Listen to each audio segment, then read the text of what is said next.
Monstrinhos, uma aula agora sobre o período joanino, também chamado de redescoberta do Brasil. Como acho que a maioria vai lembrar, esse período começa exatamente quando a família real, fugindo das expansões napoleônicas, porque a mesma quebrou o bloqueio continental, avança para solo brasileiro e acaba se instalando no Rio de Janeiro.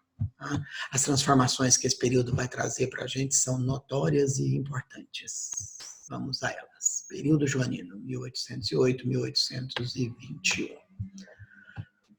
Em 1808, Napoleão Bonaparte havia sido avisado de que Portugal quebrava o bloqueio sob pressão da Inglaterra. Como resultado disso, a família real fugiu das tropas napoleônicas que chegavam da França em Portugal. Vale lembrar, apenas a título mais de alusão à história geral, que Napoleão, para avançar sobre o território português, atravessou o território espanhol, anexando também o território espanhol.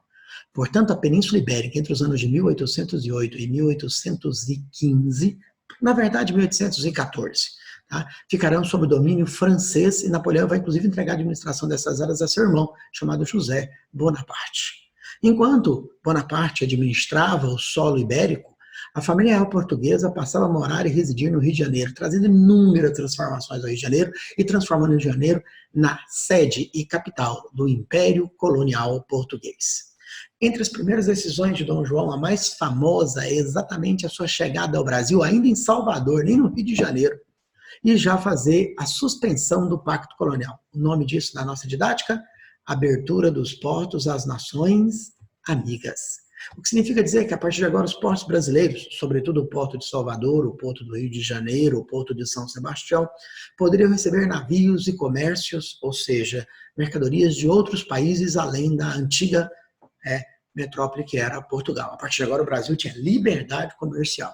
É claro que a Inglaterra achou que só ela seria a grande beneficiada, mas nos primeiros anos, 1808, 1809, produtos de outros países, como, por exemplo, da Áustria, da própria Rússia, dos Estados Unidos, acabaram adentrando os portos brasileiros. É claro que ainda era significativo o destaque aos produtos ingleses. Isso fez com que a Inglaterra ficasse um pouco magoada, e levou a pressão sobre Dom João para que beneficiasse, sobretudo, ela, resultando num outro decreto muito importante.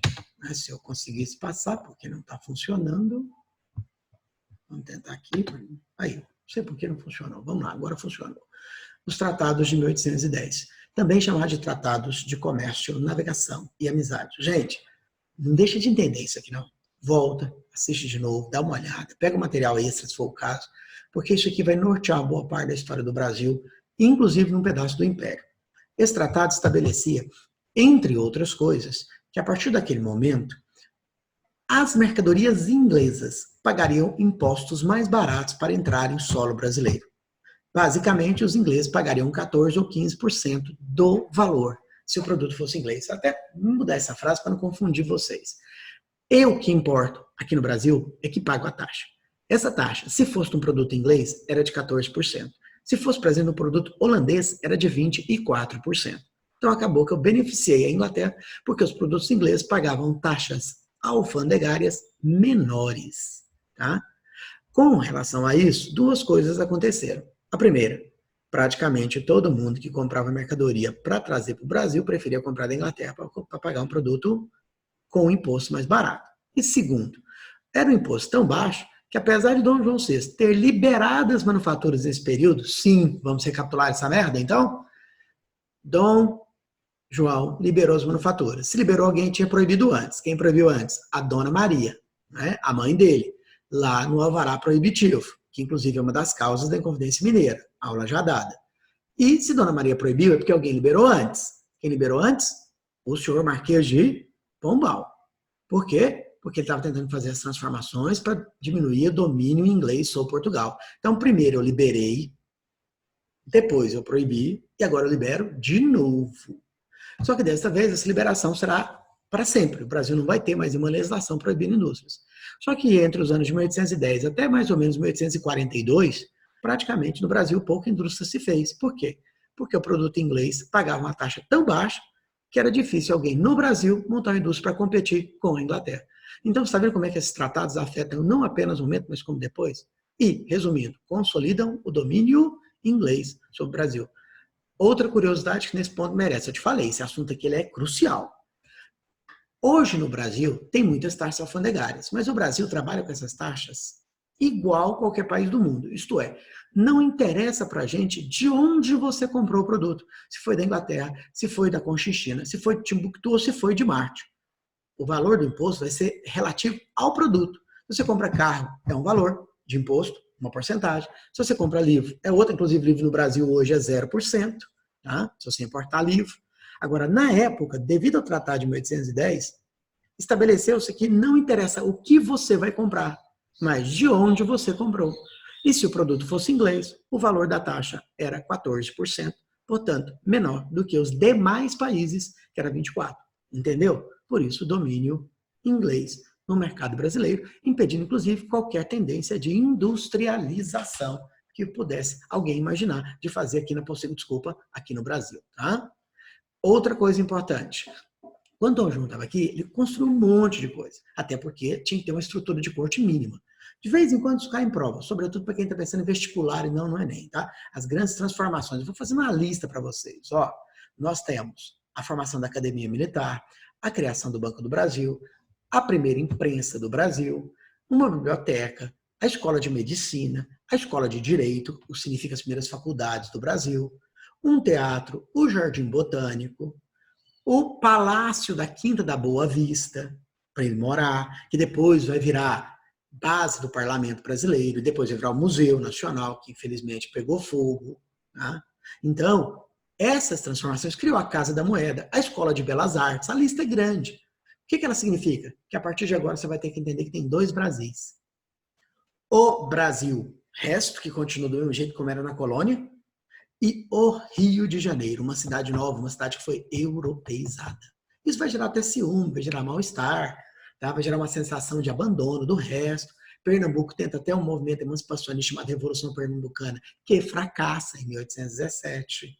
Você perceba que as transformações que a gente está marcando vão separar o Rio do resto do Brasil, criando aquilo que a geografia às vezes chama de arquipélagos, lembra? Econômicos. Bom, em 1814, Napoleão Bonaparte foi derrotado por 4 países europeus, em destaque a Inglaterra. Como consequência disso, deixa eu mudar aqui um pouquinho, gente, isso. Como consequência disso, houve a criação de uma união de países europeus para reconstruir a Europa. Redefinir mapa, redefinir governo, chama Congresso de Viena. É claro que Dom João, para participar desse Congresso de Viena, tinha que estar em solo português. Como ele estava no Brasil e não pretendia voltar de imediato, a solução dele foi levar o Brasil a Reino Unido. E aí o Brasil ficou como agora uma ex-colônia. Repare, de fato, o Brasil não é mais colônia. Ele agora é parte do Reino Unido, Portugal, Brasil e Algarve. Vai participar, inclusive, da corte portuguesa agora e do parlamento português, elegendo deputados. Tá? Uma outra coisa que leva ao título que eu coloquei lá em cima para vocês. Eu queria que você atentasse aqui agora por um minuto. Repara no nome que eu dei, que eu fiz questão de não falar nada e ver se alguém tinha percebido. A redescoberta do Brasil. Em 1500, muito se falou do Brasil na Europa. Em 1808, muito se falou do Brasil na Europa. As pessoas viam como exótico, diferente. Nossa, a família real foi para lá, teve coragem. Nossa, vai virar índio.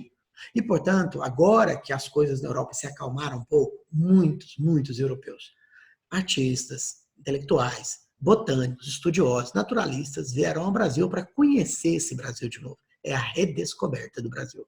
Entre eles, alguns se destacam. O Debré cai demais em vestibular com suas pinturas. Aqui você está vendo uma do lado direito da sua tela. Essas pinturas retratam a dinâmica do Brasil naquele momento, a relação com os negros, a sociedade escravista, a desigualdade. E também temos pesquisadores como Saint-Hilaire, que foi um francês naturalista que veio ao Brasil, um botânico, e que catalogou boa parte da nossa flora. Tá?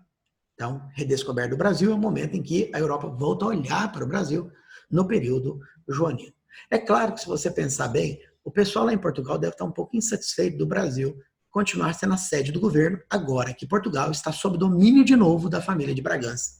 Isso acabou levando a uma crise. Esta crise se chama Revolução Liberal do Porto, de 1820. Tá? Em 1820, a nobreza portuguesa, a burguesia portuguesa, cansou de esperar o retorno do rei e fez uma rebelião na cidade do Porto. Então, Porto aqui, gente, não é um lugar que para navio, não, tá? é o nome da cidade que tudo começou. Essa rebelião, essa revolta da cidade do Porto, exigia basicamente duas coisas. Que o rei voltasse imediatamente para Portugal e aceitasse a criação de uma Constituição. E que o Brasil voltasse a ser colônia, perdendo a sua liberdade comercial e abastecendo novamente Portugal das riquezas que poderiam ser exploradas do Brasil. Tá? Aqui você tem a consequência desta revolta. O rei retorna a Portugal. Desembarque del rei Dom João VI em Portugal. Acontece que o que ele fez que ninguém esperava é deixar o seu jovem filho, adulto, tá, gente? Aquele menino de 5 anos que foi abandonado no Brasil é o Dom Pedro II, não mistura os Pedros. Foi deixar aqui o seu filho, Dom Pedro, como príncipe regente. Dom Pedro deveria defender os interesses da família real portuguesa no Brasil e, em vez de fazer isso do jeito que talvez se esperasse, que era impedir uma independência, ele acabou se tornando o artífice da independência. Se aproximou de pessoas ligadas à elite agrária brasileira, como este homem, o senhor José Bonifácio de Andrada, e com isso acabou se afastando da família real portuguesa. Em 1822, começa uma crise, resultado da aproximação de Dom Pedro, o príncipe regente, com a elite agrária brasileira. Essa crise ela tem alguns pontos, os mais famosos. Em 1822, no mês de janeiro, o pai manda uma carta pedindo para Dom Pedro voltar. Engraçado isso, né? Em 21 eu deixo ele aqui, em 22 eu peço ele a voltar. A explicação é simples.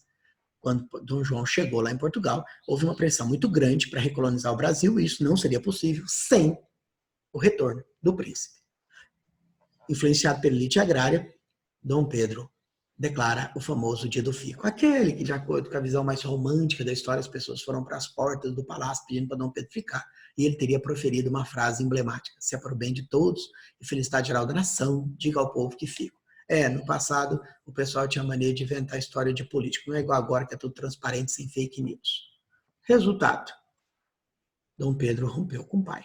A crise foi ampliada. Para piorar, em maio do mesmo ano, ele assina a lei do Cumpra-se. Para esse pobre idiota que vos fala, a independência do Brasil é aqui. Claro que é uma visão apenas analítica. Como assim? Cumpra-se era uma lei dizendo assim: a partir daquele momento, qualquer coisa que chegar de Portugal pelo rei só vai valer no Brasil se Dom Pedro, o príncipe, escrever embaixo: cumpra-se. Portanto, quem dominava e quem mandava no Brasil era de fato Dom Pedro. É claro que o senhor Dom João entendeu isso e, como todos sabemos, avisou que não reconhecia a autoridade de Dom Pedro e que mandaria escoltá-lo para o Brasil de volta, para Portugal de volta, para ele responder por suas ações. Essa carta chega ao Brasil em setembro e todo mundo sabe o que ela acabou gerando.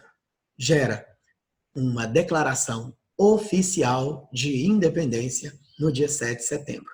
Aqui você tem a visão romântica dessa declaração, a visão que está no museu do quadro, não é? Do Grito do Ipiranga.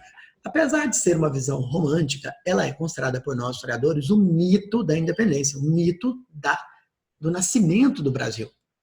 E, para quem quiser saber, apenas somente em dezembro é que ele foi coroado Dom Pedro I, imperador do Brasil.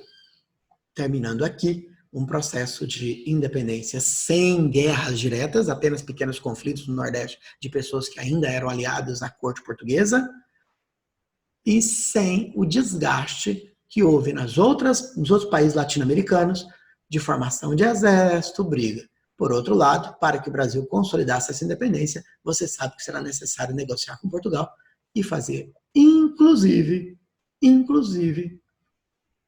um acordo de indenização. Mas isso é outra história que fica para outro momento. Boa semana a vocês, bons estudos.